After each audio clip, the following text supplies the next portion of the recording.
Hello. Oh, it did work. Okay. It was like the OK button on the activate microphone dialog box was dodging me for a second there.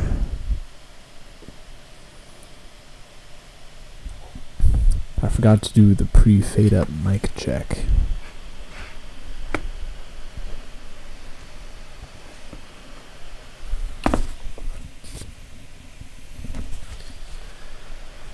Alright, what do we got here today?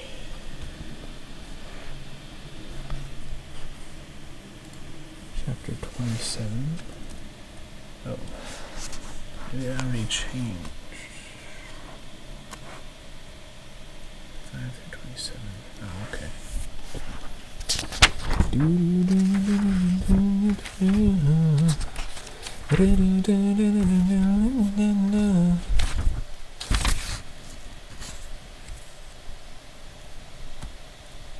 Friends, it's a 4-chapter kind of night.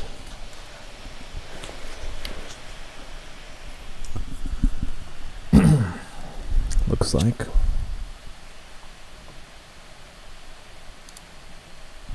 Check test. A little too close to the mic, maybe. 1, 2. Chapter 27. Still really close to the mic. Gonna turn this down a bit, so we don't get that crispy digital clipping. Sounds good on your synths, but you don't want it on your voice. Okay, chapter 27. His eyes unveiled. I left the bar smiling, unmindful of the fact that I was still dockside and in danger. I felt buoyant, knowing I would have the chance to hear another story soon. It had been a long time since I had looked forward to anything. I went back to my street corner and proceeded to waste 3 hours begging, not gaining so much as a thin shim for my efforts. Even this failed to dampen my spirits. Tomorrow was morning, but the day after, there would be stories. But as I sat there, I felt a vague unease creep over me. A feeling that I was forgetting something impinged on my too rare happiness. I tried to ignore it, but it stayed with me all day and into the next, like a mosquito I couldn't see, let alone swat. By the end of the day, I was certain I had forgotten something. Something about the story Scarpy had told. It is easy for you to see, no doubt, hearing the story like this, conveniently arranged and narrated. But keep in mind that I had been living like an animal in Tarbian for nearly 3 years. Pieces of my mind were still asleep, and my painful memories had been gathering dust behind the door of forgetfulness. I had grown used to avoiding them, the same way a cripple keeps weight off an injured leg. Luck smiled on me the next day, and I managed to steal a bundle of rags off the back of a wagon and sell them to a rag man for 4 iron pennies. What kind of economy is this? A rag economy? What a hustle. Too hungry to worry about tomorrow, I bought a thick slice of cheese and a warm sausage, then a whole loaf of fresh bread and a warm apple tart. Finally, on a whim, I went to the back door of the nearby inn and spent my final penny on a mug of strong beer. I sat on the steps of a bakery across the street from the inn and watched people coming and going as I enjoyed my best meal in months. Soon, twilight faded into darkness, and my head began to spin pleasantly from the beer. But as the food settled in my belly, the nagging sensation returned, stronger than before. I frowned, irritated that something would spoil an otherwise perfect day. Night deepened until the inn across the street stood in a pool of light. A few women hovered near the doorway to the inn. They murmured in low voices and gave knowing looks to the men who walked past. I drank off the last of the beer and was about to cross the street and return the mug when I saw a flicker of torchlight approaching. Looking down the street, I saw the distinctive gray of a Talon priest, and decided to wait until he had passed. Drunk on morning and just recently a thief, I guessed the less contact I had with the clergy, the better off I'd be. You make paper out of rags.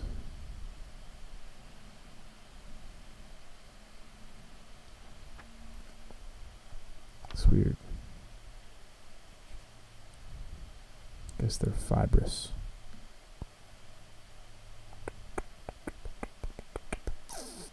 He was hooded, and the torch he carried was between us, so I couldn't see his face. He approached the group of nearby women, and there was a low murmur of discussion. I heard the distinctive chink of coins and sunk further into the shadow of the doorway. The Talon turned and headed back the way he had come. I remained still, not wanting to draw his attention, not wanting to have to run for safety while my head was spinning. This time, however, the torch was not between us. When he turned to look in my direction, I could see nothing of his face, only darkness under the cowl of his hood, only shadow. He continued on his way, unaware of my presence or uncaring, but I stayed where I was, unable to move. The image of the hooded man, his face hidden in shadow, had thrown open a door in my mind, and memories were spilling out.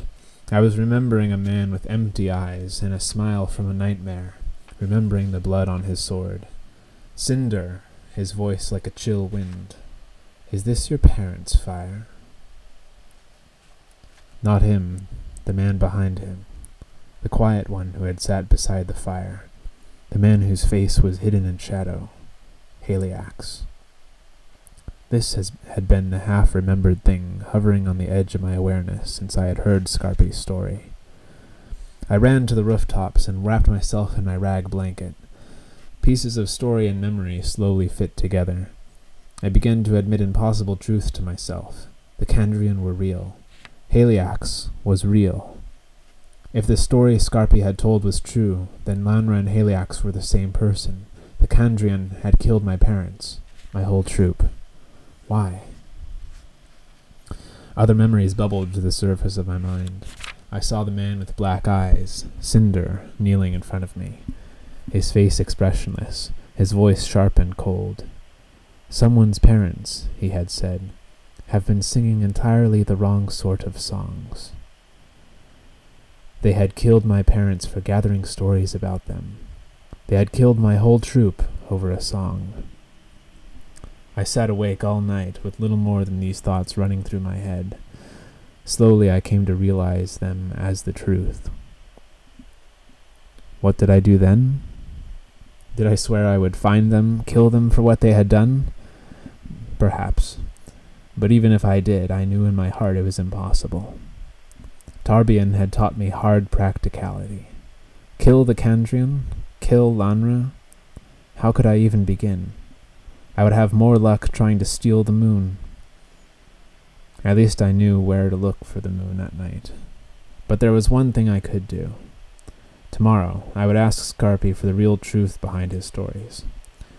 It wasn't much, but it was all I had. Revenge might be beyond me, at least for now, but I still had a hope of knowing the truth. I held tight to that hope through the dark hours of night, until the sun rose and I fell asleep. Do a quick sound check here just for funsies. I'm going to do a quick sound check here just for fun.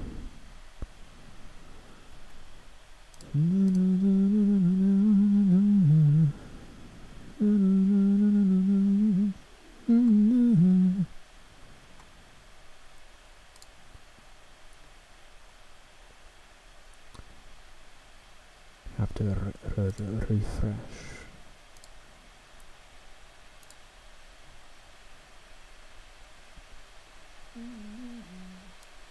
Sounds good. Chapter 28. Telu's Watchful Eye. The next day I came blearily awake to the sound of the hour being struck. I counted 4 bells, but didn't know how many I might have slept through. I blinked the sleep from my eyes and tried to gauge the time from the position of the sun. About 6th bell. Scarpy would be starting his story now. I ran through the streets. My bare feet slapped on rough cobbles, splashing through puddles and taking shortcuts through alleys. Everything became a blur around me as I pulled in great lungfuls of the damp, stagnant city air. I almost burst into the half-mast at a dead run and settled in against the back wall by the door. I dimly realized that there were more people in the inn than usual this early in the evening. Then Scarpy's story pulled me in, and I could do nothing but listen to his deep rolling voice and watch his sparkling eyes.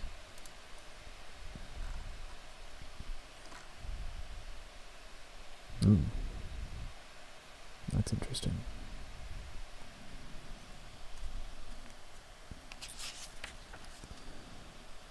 We join the story in progress. Selitos One-Eye stood forward and said, "Lord, if I do this thing, will I be given the power to avenge the loss of the Shining City? Can I confound the plots of Lanra and his Kandrian, who killed the innocent and burned my beloved Mir Tanuriel?" Aleph said, "No. All personal things must be set aside, and you must punish or reward only what you yourself witness from this day forth."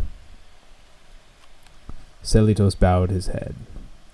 "I am sorry, but my heart says to me I must try to stop these things before they are done, not wait and punish later." Some of the Ruach murmured agreement with Selitos and went to stand with him, for they remembered Mir Tanuriel and were filled with rage and hurt at Lanra's betrayal. Selitos went to Aleph and knelt before him. "I must refuse, for I cannot forget. But I will oppose him with these faithful rocks beside me. I see their hearts are pure. We will be called the Amir in memory of the ruined city. We will confound Lanra and any who follow him. Nothing will prevent us from attaining the greater good." Most of the Ruach hung back from Selitos too. They were afraid, and they did not wish to become involved in great matters. But Telu stood forward, saying, "I hold justice foremost in my heart. I will leave this world behind, that I might better serve it, serving you." He knelt before Aleph, his head bowed, his hands open at his sides. Others came forward. Tal Kirel, who had been burned but left living in the ash of Mir Tanuriel. Dea, who had lost 2 husbands to the fighting, and whose face and mouth and heart were hard and cold as stone. Enlas, who would not carry a sword or eat the flesh of animals, and who no man had ever known to speak hard words. Fair Gesa, who had 100 suitors in Berlin before the walls fell. The first woman to know the unasked-for touch of man. Leselte, who laughed easily and often, even when there was woe thick about him.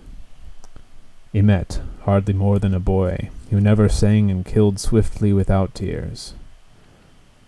Ordal, the youngest of them all, who had never seen a thing die, stood bravely before Aleph, her golden hair bright with ribbon. And beside her came Anden, whose face was a mask with burning eyes, whose name meant anger. They came to Aleph, and he touched them. He touched their hands and eyes and hearts. The last time he touched them there was pain, and wings tore from their backs that they might go where they wished. Wings of fire and shadow, wings of iron and glass, wings of stone and blood. Then Aleph spoke their long names, and they were wreathed in a white fire. The fire danced along their wings, and they became swift. The fire flickered in their eyes, and they saw into the deepest hearts of men. The fire filled their mouths, and they sang songs of power. Then the fire settled on their foreheads like silver stars, and they became at once righteous and wise and terrible to behold. Then the fire consumed them, and they were gone forever from mortal sight.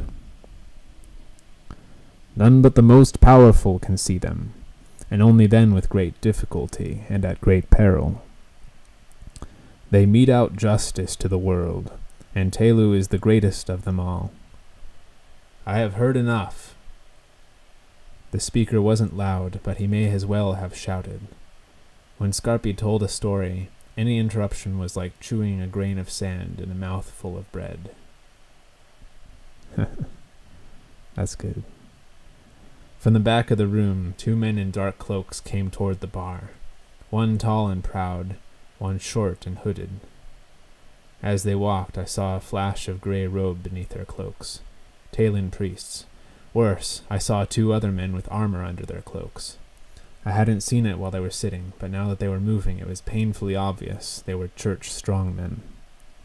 Their faces were grim, and the lines of their cloaks spoke of swords to me. I wasn't the only one who saw. The children were trickling out the door.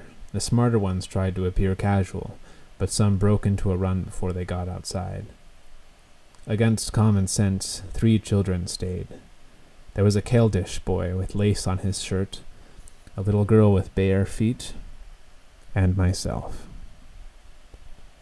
"I believe we have all heard enough," the taller of the 2 priests said with quiet severity. He was lean, with sunken eyes that smoldered like half-hidden coals. A carefully trimmed beard, the color of soot, sharpened the edges of his knife-blade face. He handed his cloak to the shorter, hooded priest. Underneath, he wore the pale gray robe of the Talins. Around his neck was a set of silver scales. My heart sunk deep into the pit of my stomach. Not just a priest, but a justice. I saw the other 2 children slip out the door. The justice spoke. "Under Telu's watchful eye, I charge you with heresy." "Witnessed," said the second priest from within his hood. The justice motioned to the mercenaries. "Bind him." This the mercenaries did with rough efficiency. Scarpy endured the whole thing placidly, without saying a word. The justice watched his bodyguard begin to tie Scarpy's wrists, then turned his body slightly away, as if dismissing the storyteller from his mind.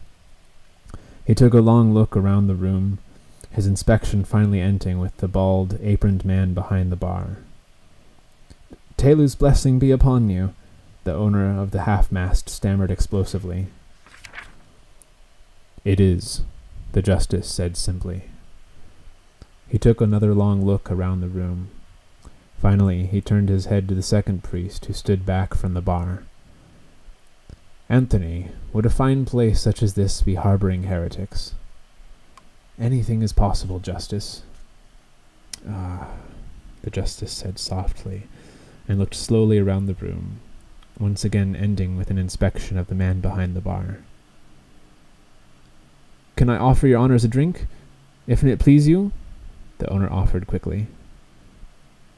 There was only silence. "I mean, a drink for you and your brothers. A fine barrel of fallow white? To show my thanks. I let him stay because his stories were interesting. At first," he swallowed hard and hurried on, "but then he started to say wicked things. I was afraid to throw him out because he's obviously mad, and everyone knows God's displeasure falls heavy on those who raise their hands to madmen." His voice broke, leaving the room suddenly quiet.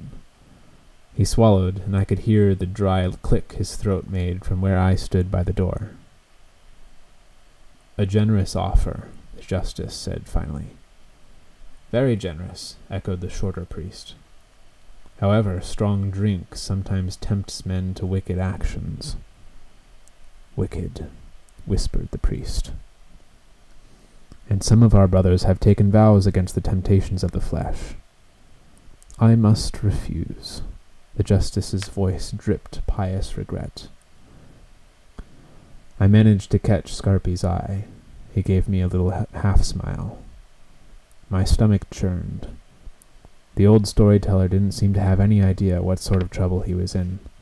But at the same time, deep inside me, something selfish was saying, "If you'd come earlier and found out what you needed to know, It wouldn't be so bad now, would it? The barman broke the silence. Could you take the price of the barrel then, sirs, if not the barrel itself? The justice paused, as if thinking. For the sake of the children, the bald man pleaded, I know you will use the money for them. The justice pursed his lips. Very well, he said after a moment, for the sake of the children.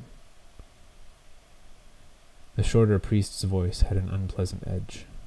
The children. The owner managed a weak smile. Scarpy rolled his eyes at me and winked. You would think, Scarpy's voice rolled out like thick honey, fine churchmen such as yourselves could find better things to do than arresting storytellers and extorting money from honest men. The clinking of the barman's coins trailed off, and the room seemed to hold its breath. With a studied casualness, the justice turned his back toward Scarpy and spoke over one shoulder toward the shorter priest. Anthony, we seem to have found a courteous heretic. How strange and wonderful. We should sell him to a raw troop. In a way, he resembles a talking dog. Scarpy spoke to the man's back. It's not as if I expect you to bound off looking for Haliacs in the Seven yourself. Small deeds for small men, I always say. I imagine the trouble is in finding the job small enough for men such as yourselves. But you are resourceful. You could pick trash, or check brothel beds for lice when you are visiting. Turning, the justice snatched the clay cup off the bar and dashed it against Scarpy's head, shattering it. Do not speak in my presence, he crackled. You know nothing. Scarpy shook his head a little, as if to clear it. A trickle of red lined its way down his driftwood face, down into one of his sea-foam eyebrows. I suppose that could be true. Telu always said, Do not speak his name, the justice screamed, his face a livid red. Your mouth dirties it. It is a blasphemy upon your tongue. Oh, come now, Erlus, Scarpy chided, as though talking to a small child. Telu hates you even more than the rest of the world does, which is quite a bit. The room became unnaturally still. The justice's face grew pale. God have mercy on you, he said in a cold, trembling voice. Scarpy looked at the justice mutely for a moment. Then he started to laugh. Great, booming, helpless laughter from the bottom of his soul. The eyes of the justice flicked to one of the men who had tied the storyteller. With no preamble, the grim-faced man struck Scarpy with a tight fist, once in the kidney, once in the back of the neck. Scarpy crumpled to the ground. The room was silent. The sound of his body hitting the wood planking of the floor seemed to fade before the echoes of his laughter did. At a gesture from the justice, one of the guards picked the old man up by the scruff of his neck. He dangled like a rag doll, his feet trailing on the ground. But Scarpy was not unconscious, merely stunned. The storyteller's eyes rolled around to focus on the justice. Mercy on my soul. He gave a weak croak that might have been a chuckle on a better day. You don't know how funny that sounds coming from you. Scarpy seemed to address the air in front of him. You should run, quoth. There's nothing to be gained by meddling with these sort of men. Head to the rooftops. Stay where they won't see you for a while. I have friends in the church who can help me, but there's nothing you can do here. Go. Since he wasn't looking at me when he spoke, there was a moment of confusion. The justice gestured again, and one of the guards struck Scarpy a blow to the back of the head. His eyes rolled back, and his head lolled forward. I slipped out the door onto the street. I took Scarpy's advice and was on a rooftop running before they left the bar.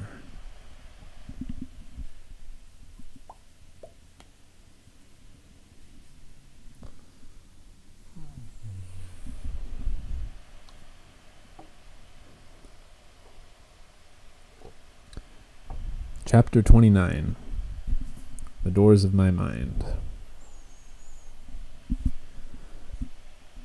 Up onto the rooftops and back to my secret place, I wrapped myself in my blanket and cried. I cried as if something inside me had broken and everything was rushing out. When I had worn myself out with sobbing, it was deep into the night. I lay there looking at the sky, weary but unable to sleep. I thought of my parents and of the troop, and I was surprised to find the memories less bitter than before. For the first time in years, I used one of the tricks Ben had taught me for calming and sharpening the mind. It was harder than I remembered, but I did it. If you have ever slept the whole night without moving, then awoke in the morning, your body is stiff with inaction. If you can remember how that first terrific stretch feels, pleasant and painful, then you may understand how my mind felt after all these years, stretching awake on the rooftops of Tarbian. I spent the rest of that night opening the doors of my mind. Inside I found things long forgotten, my mother fitting words together for a song, diction for the stage, 3 recipes for tea to calm nerves and promote sleep, finger scales for the lute. My music. Had it really been years since I held a lute? I spent a long time thinking about the Kandrian, about what they had done to my troop, what they had taken from me. I remembered blood and the smell of burning hair and felt a deep, sullen anger burning in my chest. I will admit I thought dark, vengeful thoughts on that night. But my years in Tarbian had instilled an iron-hard practicality. I knew revenge was nothing more than a childish fantasy. I was 15. What could I possibly do? I did know one thing. It had come to me as I lay remembering. It was something Haliax had said to Cinder. Who keeps you safe from the Amir? The singers? The scythe? From all that would harm you in the world? The Kandrian had enemies. If I could find them, they would help me. I had no idea who the singers or the scythe were, but everyone knew that the Amir were church knights, the strong right hand of the Aturan Empire. Unfortunately, everyone also knew that there had been no Amir in 300 years. They had been disbanded when the Aturan Empire collapsed. But Haliax had spoken of them as if they still existed, and Scarpi's story implied that the Amir had begun with Selidos, not with the Aturan Empire as I had always been taught. There was obviously more to the story, more that I needed to know. The more I thought on it, the more questions arose. The Kandrian obviously didn't kill everyone who gathered stories or sang songs about them. Didn't kill everyone. Everyone knew a story or two about them, and every child at one point has sung the silly rhyme about their signs. What made my parents' song so different? I had questions. There was only one place for me to go, of course. I looked over my meager possessions. I had a rag blanket and a burlap sack with some straw that I used for pillow. I had a pint bottle with a cork in it, half full of clean water. A piece of canvas sailcloth that I weighted down with bricks and used as a windbreak on cold nights. A crude pair of salt dice, and a single tatty shoe that was too small for me, but that I hoped to trade for something else. And 27 iron pennies in common coin, my rainy day money. A few days ago it had seemed like a vast treasure trove, but now I knew it would never be enough. As the sun was rising, I removed rhetoric and logic from its hiding place underneath a rafter.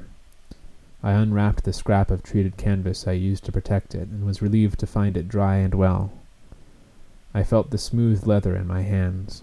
I held it to my face and smelled the back of Ben's wagon, spice and yeast with a bitter tang of acids and chemical salts mingled in. It was the last tangible piece of my past. I opened it to the first page and read the inscription Ben had made more than 3 years ago. Quoth, "Defend yourself well at the university. make me proud. Remember your father's song. Be wary of folly. Your friend, Abenthy. I nodded to myself and turned the page.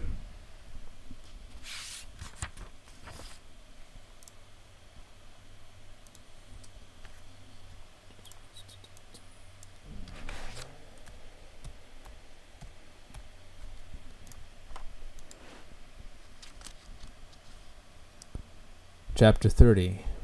The Broken Binding.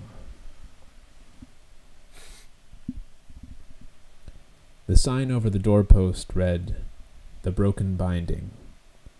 I took it to be an auspicious sign and walked in. A man sat behind a desk. I assumed he was the owner.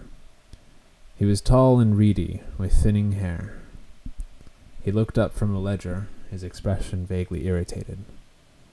Deciding to keep niceties to a minimum, I walked to his desk and handed him the book. "How much would you give me for this?" He leafed through it professionally, feeling the paper between his fingers, checking the binding. He shrugged. "A couple of jots." "It's worth more than that," I said indignantly. "It's worth what you can get for it," he said matter-of-factly. "I'll give you 1.5. 2 talents, and I have the option to buy it back for a month." He gave it a short, barking laugh. "This is not a pawn shop." He slid the book across the desk toward me with one hand as he picked up his pen with the other. 20 days? He hesitated, then gave the book another cursory once-over and brought out his purse. He pulled out 2 heavy silver talents. It was more money than I had seen in one place for a long, long time. He slid them across the desk. I restrained the desire to snatch them up immediately and said, "I'll need a receipt." This time he gave me such a long, hard look that I began to get a little nervous. It was only then I realized how I must look, covered in a year's worth of alley dirt, trying to get a receipt for a book I'd obviously stolen. Eventually he gave another bland shrug and scratched out a note on a slip of paper. At the bottom of it, he drew a line and made a motion with his pen. "Sign here." I looked at the paper. It read, "I, by signing below, hereby attest to the fact that I can neither read nor write." I looked up at the owner. He held a straight face. I dipped the pen and carefully wrote the letters D.D. as if they were initials. He fanned the ink dry and slid my receipt across the desk toward me. "What does D stand for?" he asked with the barest hint of a smile. "Defeasance," I said. "It means to render something null and void, usually a contract. The second D is for decrepitate, which is the act of throwing someone into a fire." He gave me a blank look. Decrepication is the punishment for forgery in Junpui. I think false receipts fall in that category. Decrepitate? Decrepication? Decrepication? That isn't like a copy error, is it? Decrepitate. Decrepitate, okay. Technical verb. Of a crystal or an inclusion of something within a crystal. Disintegrate audibly when heated. Okay. Decrepicate.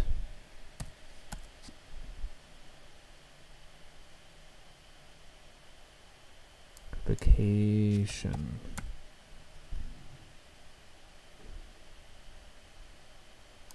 There is actually a Reddit post about exactly this paragraph.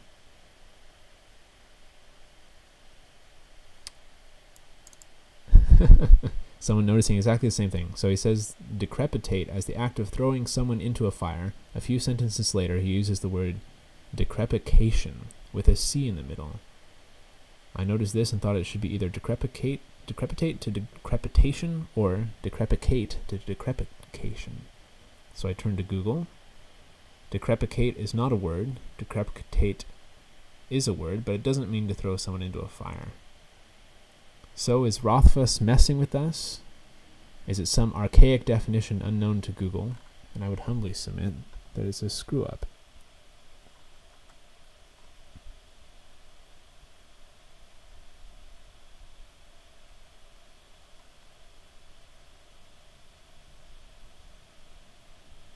But I think the intended goal, someone opines, is for Quoth to trick the merchant into seeing him as more than an urchin, and nothing more. The merchant is probably not some master linguist, and Quoth is obviously not either, judging by his misuse of language. Quoth just wanted to sound smart. We already know from his trial of chronicler that he makes words up on a whim. For example, egoliant. That could be. It also could be an error. I don't know.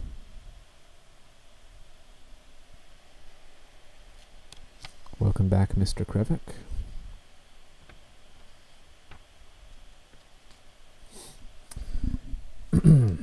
I made no move to touch the money or the receipt. There was a tense silence. This isn't Junpui, he said, his face carefully composed. True enough, I admitted. You have a keen sense of defalcation. Perhaps I should add a third D.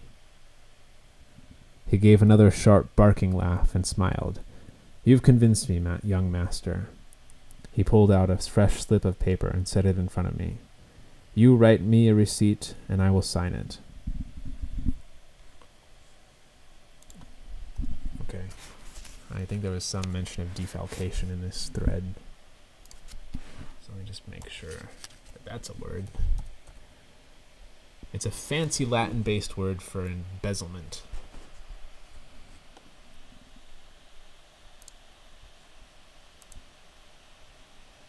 I seem to have lost track of my dashboard tab. Okay, we're back.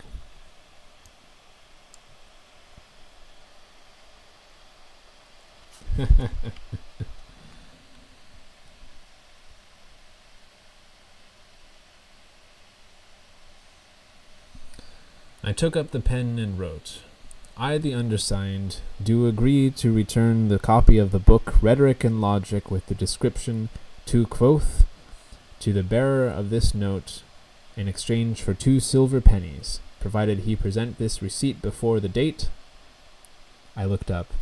What day is it? Shuden, the 35th. I had fallen out of the habit of keeping track of the date. On the streets, one day is largely the same as the next, save that people are a little more drunk on Hepton, a little more generous on mourning. But if it was the 35th, then I only had 5 days to get to the university. I knew from Ben that admissions only lasted until kindling. If I missed them, I would have to wait 2 months for the next term to start. I filled in the date on the receipt and drew a line for the bookseller to sign. He looked a little bemused as I slid the paper toward him. What's more, he didn't notice that the receipt read pennies instead of talents. Talents were worth significantly more. This meant he had just agreed to give me back the book for less money than he had bought it for. My satisfaction dampened itself when it occurred to me how foolish all of this was. Pennies or talents, I wouldn't have enough money to buy the book back in Span. If everything went well, I wouldn't even be in Tarbian tomorrow. Despite its uselessness, the receipt helped ease the sting of parting with the last thing I owned from my childhood. I blew on the paper, folded it carefully into a pocket, and collected my 2 silver talents. I was surprised when the man held out his hand to me. He smiled in an apologetic way. Sorry about the note, but you didn't look like you'd be coming back. He gave a little shrug. Here. He pressed a copper jot into my hand. I decided that he was not an altogether bad fellow. I smiled back at him, and for a second I almost felt guilty about how I'd written the receipt. I also felt guilty about the 3 pens I'd stolen, but only for a second. And since there was no convenient way to give them back, I stole a bottle of ink before I left. The day is Shuden, the 35th of Shuden.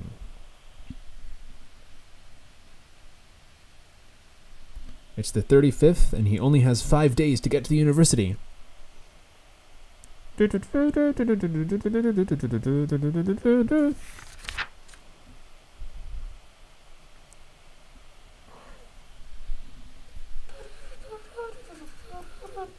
What? What does yours say? The 38th of Orden? I bet there's a Reddit thread on this one too. Sorry, I really clipped the mic there.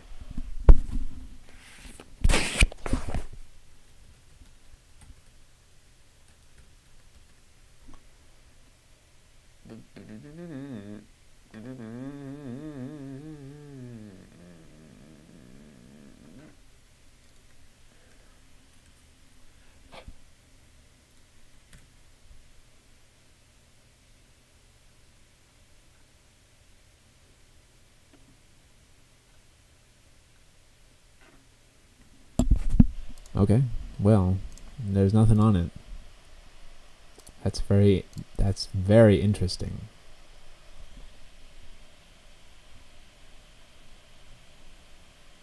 Oh, it says if it's the 35th.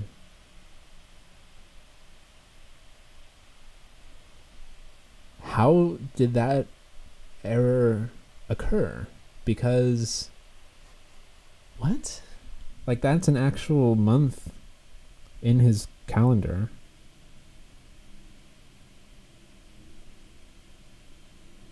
Span, rather.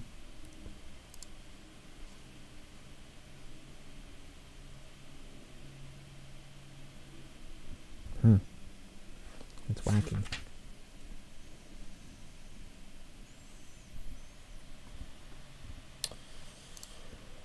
All right. Fun times. With questioning every word in the book.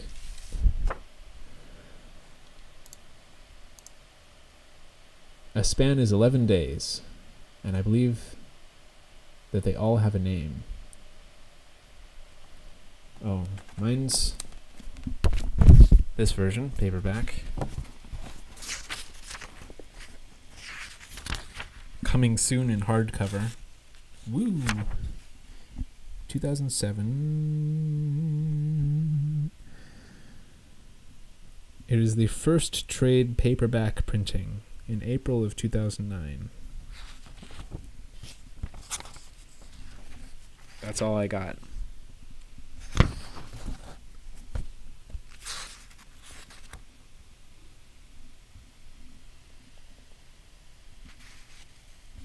Why does mine say coming soon in hardback if yours was apparently published before mine? Oh man. We are getting deep into it. A little too deep. I'm gonna go to bed. Before we start cooking up explanations involving the Illuminati.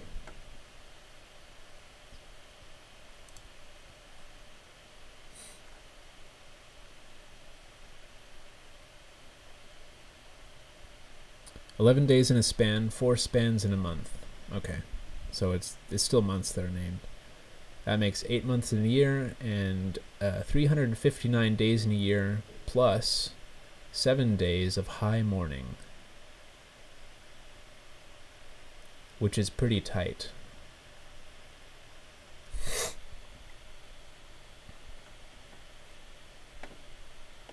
I like that.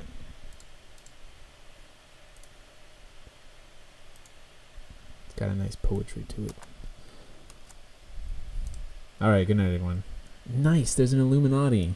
De Illuminati. Nice. That's why all these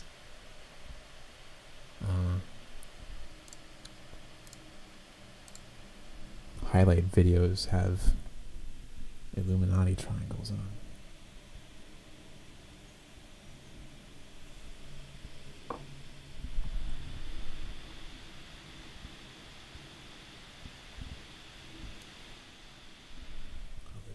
League of Legends stream highlight.